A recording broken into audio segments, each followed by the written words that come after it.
Breaking news now in the fight for abortion rights here in Michigan. Yeah, Judge Jacob J. Cunningham continued the restraining order against prosecutors who want to enforce Michigan's 1931 abortion ban, at least until a hearing on August 17th.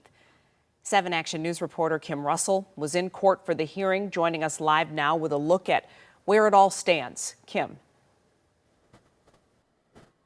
Yes, Glenda, this is an order, a copy of the order that led to the hearing I attended today. And at issue during this hearing was whether or not there should be a restraining order in place against prosecutors across Michigan who might want to enforce Michigan's 1931 ban on abortion.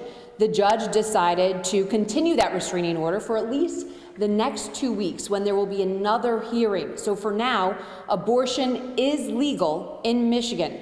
Taking a look at what led to this, back in May, you might remember, Governor Gretchen Whitmer, she filed a lawsuit, and the lawsuit worked to make the argument that the 1931 ban in Michigan was unconstitutional, and this came because she knew that the U.S. Supreme Court was likely to overturn Roe v. Wade. So then when the U.S. Supreme Court overturned Roe versus Wade, there was an injunction in place that applied to Michigan, keeping abortion legal in Michigan, and that was in place until Monday. But then the Court of Appeals ruled that the injunction applied to the state attorney general, but not local prosecutors.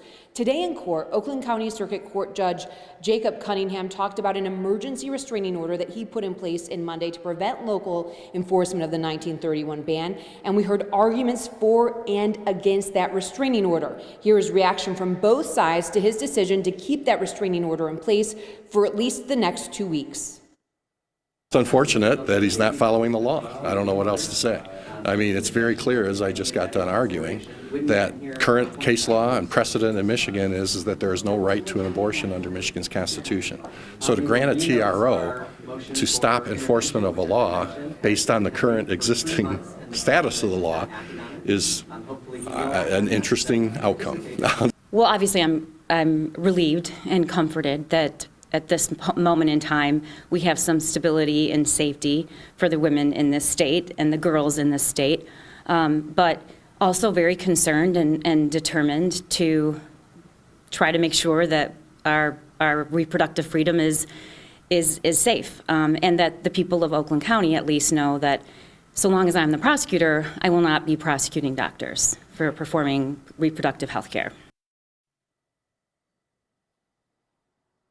So you just heard from Oakland County Prosecutor Karen McDonald. She made the argument in court that women have bodily autonomy in Michigan because of cases that have happened since 1931. And one of the arguments is that that is why it is legal in Michigan for there to be abortion. Now, the Supreme Court is going to have to make the final decision on that. The bottom line right now, at this moment in Michigan, abortion is legal, and we will see what happens in 2 weeks on August 17th.